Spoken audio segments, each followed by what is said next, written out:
भय का सामना करना ही भय से मुक्ति पाने का एकमात्र तरीका क्यों है? क्या कोई दूसरा तरीका भी हो सकता है? भय तथ्य नहीं है अभिषेक, भय कल्पना है।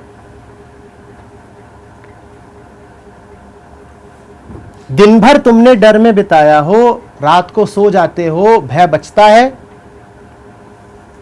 दिन भर तुम डरे सहमे घूम रहे थे, झपकी आ गई, भय कहां गया? कहां गया भय? हां, पुनः जागृत चेतना में आओगे, भय का संचार पुनः हो जाएगा। देख नहीं रहे हो कि भय का रिश्ता तुम्हारी चेतना की अवस्था से है? भय में अगर कुछ तथ्य होता या भय में कोई वस्तुगत सत्य होता तो तुम्हारी चेतना बदलते ही भय कैसे हट जाता? और उदाहरण देता हूं, मान लो सोए नहीं, मान लो जग ही रहे हो।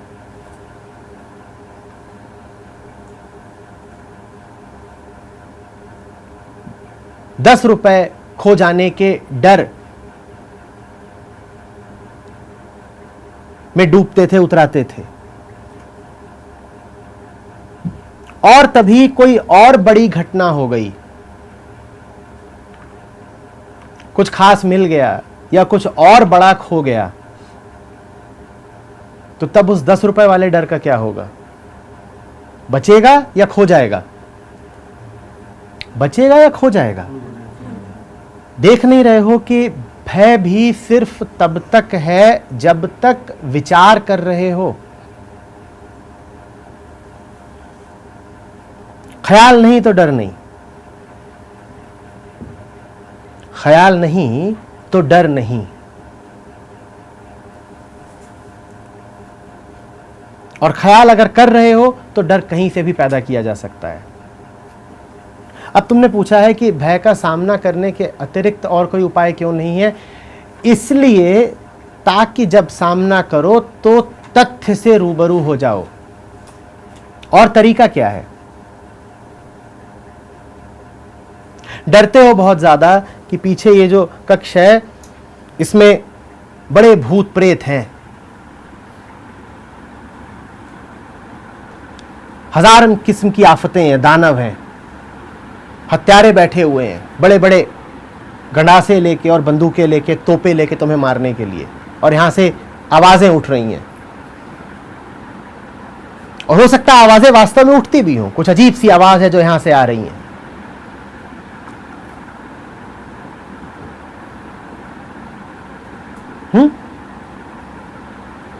और तुम यहां बैठे बैठे सिहरे जा रहे हो, रोए जा रहे हो, मेरा होगा क्या? इतने सारे दुश्मन यहां इकट्ठे हो गए हैं मुझे मारने के लिए।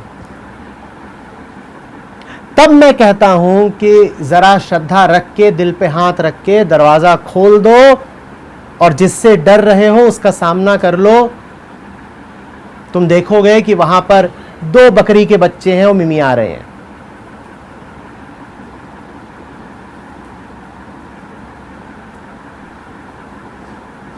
और उनके साथ एक बिल्ली का बच्चा, एक कुत्ते का पिल्ला भी हो सकता है। वो सब बेचारे खुद परेशान हैं।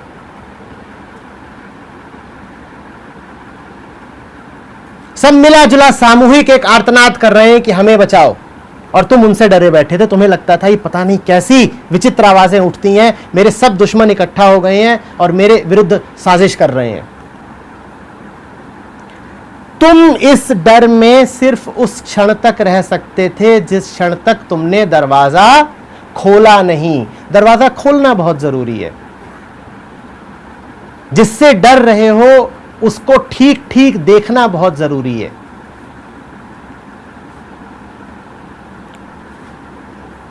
अन्यथा कल्पना का कोई अंत नहीं है।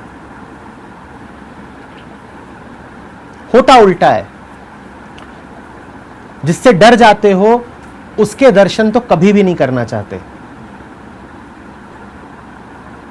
जबकि उसके दर्शन सर्वप्रथम करने चाहिए। हाँ, जिससे डरे हो उसको केंद्र बना के तुम हजार अन्य चीजों के दर्शन खूब कर लेते हो। मंदिरों के दर्शन कराओगे, तीर्थों के दर्शन कराओगे, सुरक्षा के हजार जुगाड़ कर लोगे। और वो सब क्यों कर रहे हो? क्योंकि किसी से डरे हुए हो। भगवान के पास भी चले जाओगे इसलिए क्योंकि डरे हुए हो।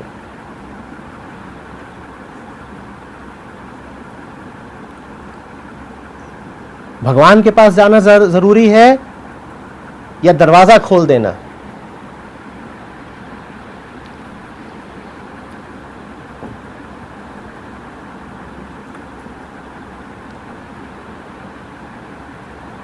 अंधेरे में रहना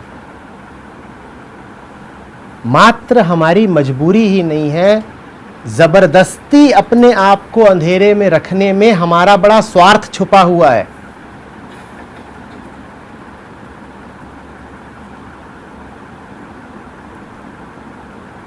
दो समुदाय हैं, दोनों में आपस में अगर वैमनस्य हो जाए तो देखिएगा वो मिलना जुलना बंद कर देते हैं।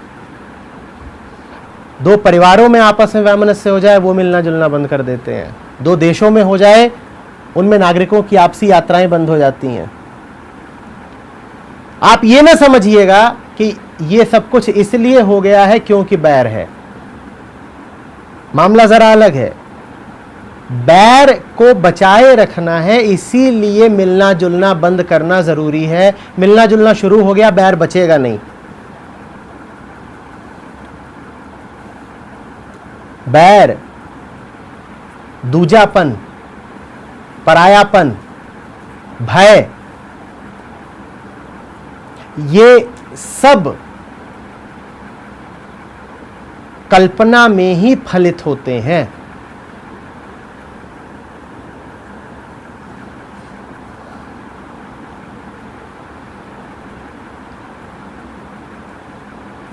जो सामने है उसके बारे में कल्पना कैसे करोगे? असुविधा हो जाएगी ना।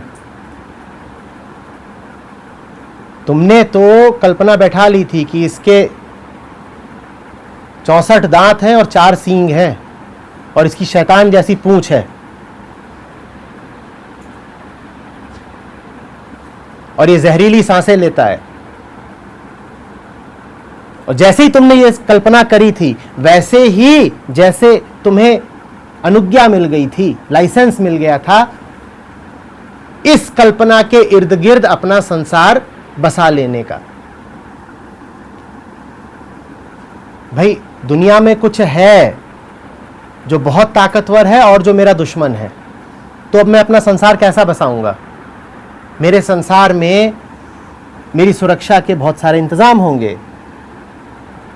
मेरे संसार में वो सारे लोग होंगे जो मेरी ही तरह उस दुश्मन से डरते हों। मैं घर नहीं बनाऊंगा, फिर मैं किला बनाऊंगा। मोटी दीवारें होंगी, पक्के दरवाजे होंगे।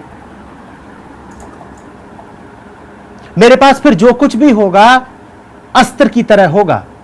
मेरा ज्ञान भी फिर क्या होगा? मेरा अस्त्र होगा, हथियार होगा, क्योंकि मैं अब लगातार लड़ाई पर हूं। I am at war.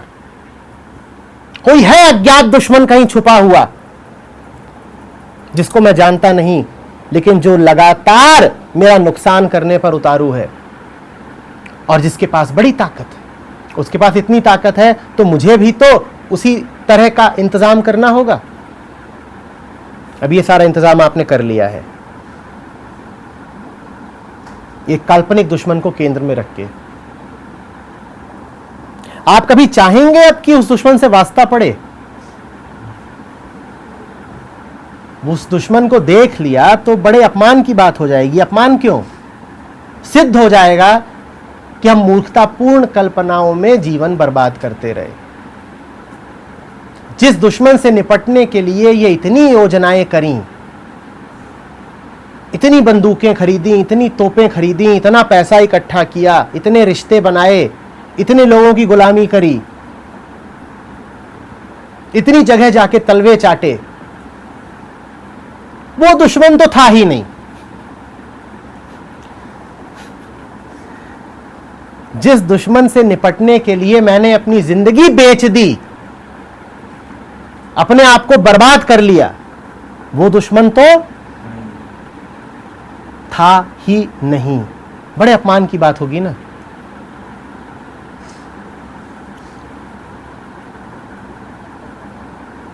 तो यहां बिल्ली के बच्चे, बकरी के बच्चे, कुत्ते के बच्चे रिरिया रहे हैं, मिमिया रहे हैं, और वो जितना वहां से कू कू कू कू कू कू कर रहे हैं, उतना यहां आप और सतर्क हुए जा रहे हैं। आयातित तोपें मंगवाई हैं और सबका मुंह दरवाजे की ओर कर रखा है कि जो ही राक्षस दिखाई देगा, फायर।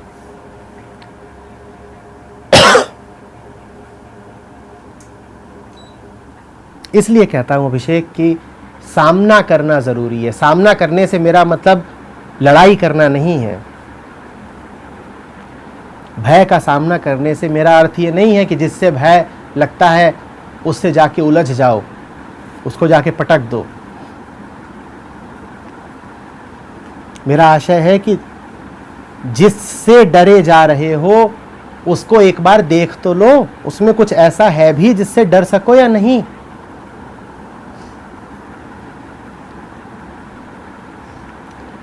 डरने में हमारी सीमित सत्ता का बड़ा स्वार्थ है। न डरने में हम मिटते हैं।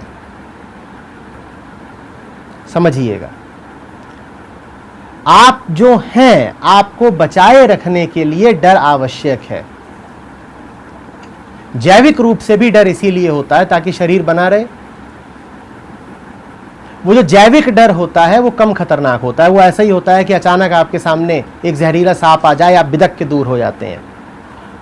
वो डर खतरनाक नहीं होता क्योंकि उस डर की कोई आयु नहीं होती। आप और सांप अचानक एक दूसरे के सामने पड़ जाएं, आप देखिएगा क्या होगा, दोनों बिदक के एक दूसरे से दूर हो जाएंगे। वो डर मन पर कोई गहरा आघात नहीं करता क्योंकि समय ही नहीं मिलता डरने के लिए। आप सड़क पर जा रहे होते हैं, जरा बेख्याली में हैं, आप देखते हैं एक ट्रक आ रहा है आपकी ओर, आपने देखा आप झटके से हट जाते हैं। है वो एक प्रकार का डर, पर वो वैसा डर नहीं है जिस डर में हम जीते हैं। वो डर नहीं है जो रातों को आपकी नींद खराब कर दे। वो डर है जो बस शरीर की रक्षा के लिए आवश्यक है, और उस डर में कोई बुराई नहीं। वो एक तरह की नैसर्गिक सतर्कता है, बस उसे डर कहना भी उचित नहीं होगा। हम दूसरे डर में जीते हैं। हम उस डर में जीते हैं जो शरीर की नहीं, अहंकार की रक्षा करता है। शरीर मात्र की रक्षा करने वाला डर दूसरी चीज है। वो ऐसी सी बात है कि आपने अचानक गर्म चाय उठा ली और बहुत गर्म लगी तो आप तुरंत से झटके से वापस रख देते हैं। या आप खेल रहे हैं, अचानक आपकी ओर बहुत तेजी से गेंद आ रही है, आप तुरंत कुछ इस तरीके से उसको लेते हैं कि वो आपकी सीने पे ना लगे या आपकी आंख पर ना लगे। हम सीना या आंख नहीं बचाना चाहते, हम भीतर बैठे अपने पिद्दीपन को बचाना चाहते हैं।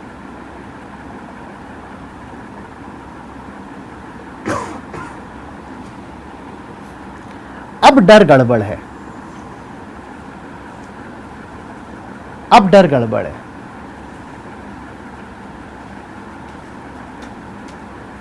लेकिन नहीं, आप कहेंगे इसीलिए तो डर जरूरी है।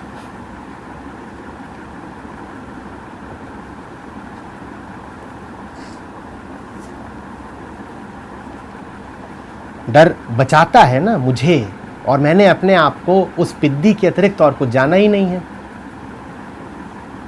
गौर से सुन लीजिएगा, डर मजबूरी नहीं है, स्वार्थ है। जो कोई बहुत डरता दिखाई दे, वो सहायता का, संवेदना का बाद में पात्र है। पहले ये जान लीजिएगा कि ये इंसान बड़ा कुटिल है अपने ही खिलाफ साजिश करने में।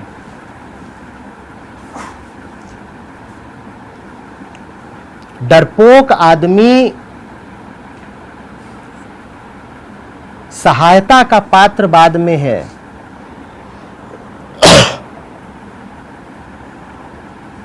पहले तो जो उसकी आंतरिक साजिश है अपने ही खिलाफ, उसको बेपर्दा किया जाना चाहिए।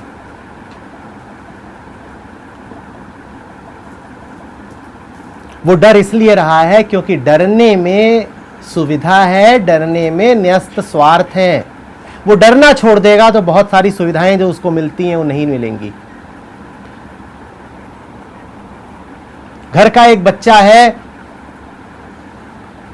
उसकी उम्र हो गई है अब अकेले सोने की, मां उसको अकेला सुला देती है। वो कुछ बातें सीख लेता है। वो कहता है अगर मैं चिल्लाऊं कि मुझे डर लग रहा है तो मुझे मां की संगति मिल जाएगी।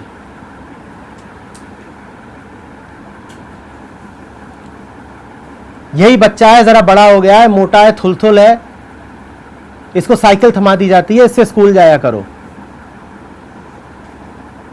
ये चिल्ला दे कि साइकिल से स्कूल जाता हूं, सामने से बस आती है, ट्रक आती है, सड़क पार करनी पड़ती है, मुझे डर लगता है कि कहीं दुर्घटना ना हो जाए, मर ना जाऊं।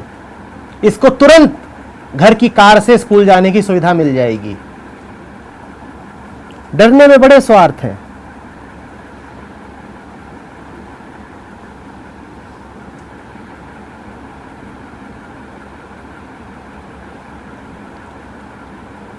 लेकिन जब कोई डर करके आपसे सहायता मांगता है तो देखिएगा आपके अहंकार को कितना भला लगता है। कोई आपके सामने घोषणा कर दे, मैं निर्भय निडर अभीत हूं, आपको जरा बुरा सा लगेगा। आप कहेंगे बहुत चौड़ा हो रहा है। कहता है निर्भय हूं, निडर हूं, अभीत हूं, मुझे डर नहीं लगता। और कोई आपके पास आके कहे सुनो जी, बड़ा दिल घबराता है, अपना हाथ दोगे? फिर रसगुल्ला आ जाएगा, खून में शक्कर घुल जाएगी।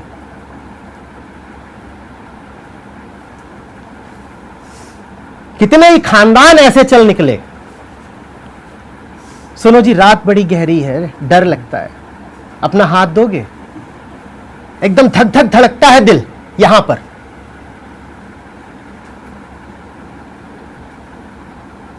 और वहां से पूरा फिर एक वंश निकल पड़ेगा। और कोई खड़ा हो और कहे ना, हम नहीं घबराते। आप कहेंगे अच्छा नहीं घबराता, अभी बताता हूं। अब घबराया कि नहीं? और लगाऊं चार? फिर बताना कि घबराता है कि नहीं। जो न घबराता हो आप उसको ये फल देंगे। कहेंगे तू तो घबराता ही नहीं है ना, आजा तेरा इम्तिहान लेता हूं।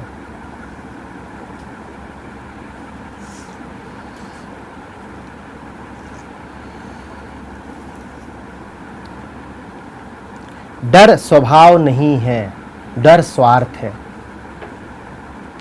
स्वार्थ, स्व अर्थ।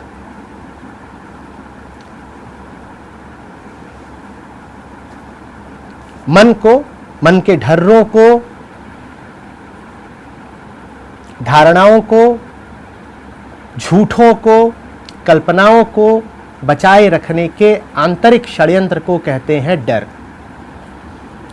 डर का अर्थ है कुछ छिन जाएगा। क्या छिन जाएगा? हमारे झूठ छिन जाएंगे। सच से सामना हो गए तो झूठ छिन ही जाएंगे ना, इसीलिए हम दरवाजा खोलेंगे नहीं। यही तो डर है। दरवाजा खुल गया तो राज भी खुल जाएंगे, खोलना नहीं।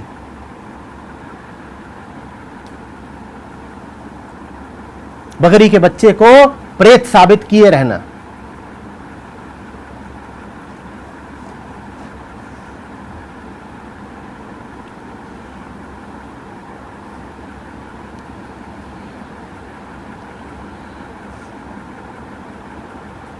अब ये मैं आपके ऊपर छोड़ता हूं कि ये सौदा खरा है कि नहीं है।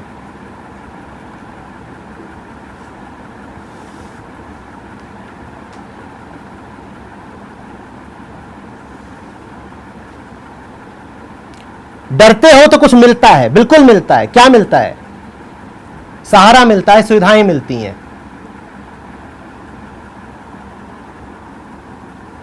डरते हो तो सहारा मिलता है, सुविधाएं मिलती हैं।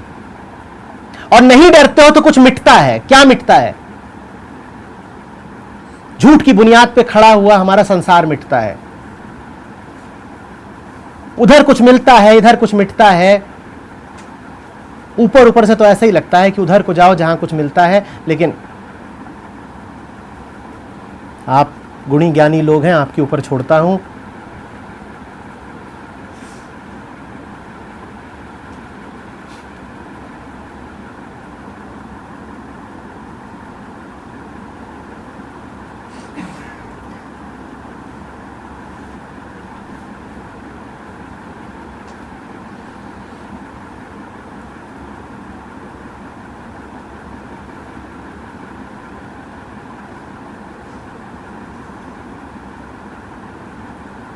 एक सवाल पूछिएगा अपने आप से, डर ना हो जीवन में तो क्या वैसे ही जिएंगे जैसे जी रहे हैं? डर ना हो जीवन में तो क्या एक कदम भी उधर को उठाएंगे जिधर को रोज चले जाते हैं? तो देखिए डर ने कर क्या डाला है। और इन छोटे डरों में उलझ करके जो सबसे बड़ा नुकसान है वो करे जा रहे हैं। छोटे डर छोटे नुकसान के होते हैं ना, छोटे नुकसान का छोटा डर। छोटा नुकसान बचाने के लिए छोटे डर पाल पाल के कितना महत नुकसान करे जा रहे हैं ये नहीं देखते ना।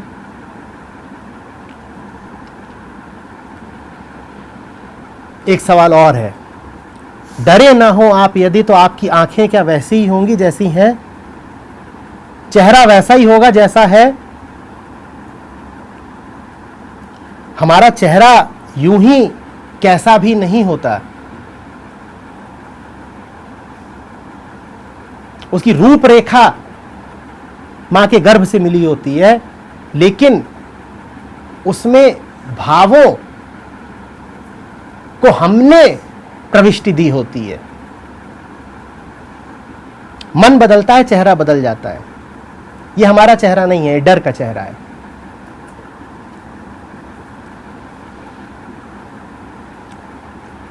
जैसे जैसे आपके चेहरे से डर जाता रहेगा, वैसे वैसे आपकी आंखें, आपका चेहरा, आपके भाव, आपके माथे की त्योरियां सब बदलते रहेंगे।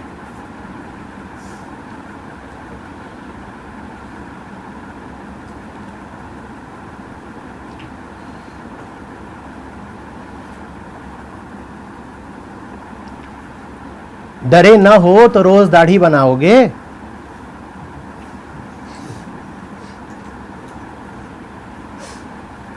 डरे ना हो तो इतने प्रसाधन लगाओगे?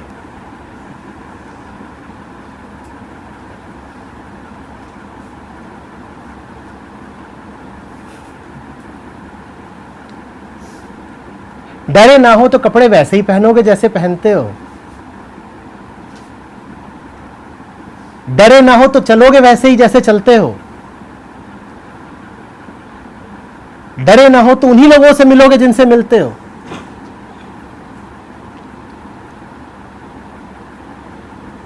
आप परेशान किन से रहते हो जिंदगी में? उन लोगों से जिनको आप जानते ही नहीं, जो दूर दूर के हैं, जिनका ना नाम देखा ना गांव, या उनसे परेशान रहते हो जो आपके जीवन में सम्मिलित लोग हैं, जिनसे रोजाना साक्षात्कार है?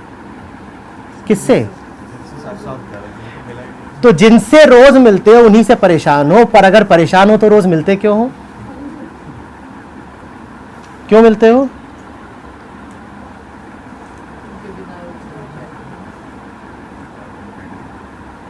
छोटा सा दिल है, धड़क जाता है, क्या करें। सुनो जी, बहुत डर लागे है।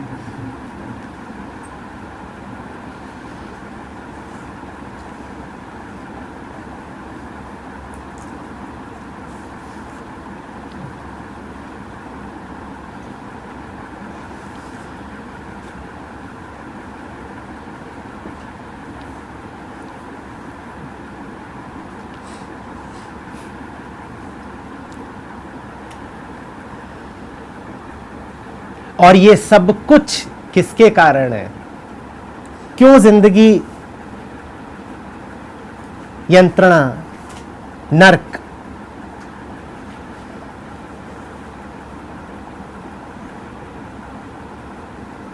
बिल्ली का बच्चा, वो बिल्ली का बच्चा जिसको प्रेत बनाए रखने में हमारा बड़ा स्वार्थ है।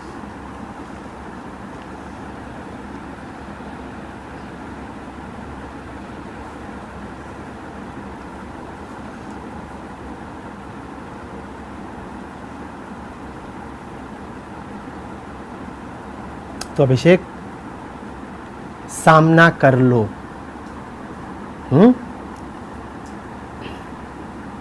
वारिरा भरम सब दूर।